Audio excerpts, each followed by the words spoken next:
Tapos na ang isang buwang palugit ni Pangulong Bongbong Marcos para pag-aralang muli ang rehabilitasyon ng EDSA.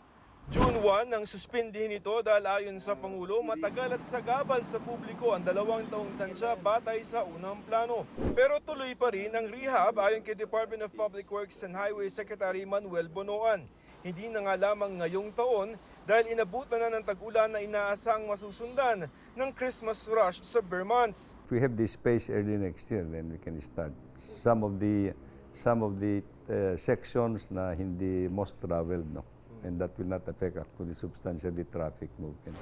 Ayon sa DPWH, mas mabilis at mas mura ang tinitingnan nilang teknolohiya para kumpunihin ang EDSA. Sa orihinal na plano kasi, lane by lane na babakbakin ang kahabaan ng EDSA saka papalitan ng bagong kalsada.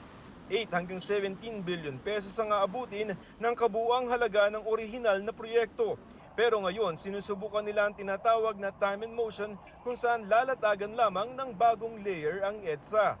It looks promising. We're not going to scarify it anymore. We'll just put it on top, but we have to stabilize it. Stabilize it properly. Tatas ng konti yung EDSA. Hindi naman ganong mataas.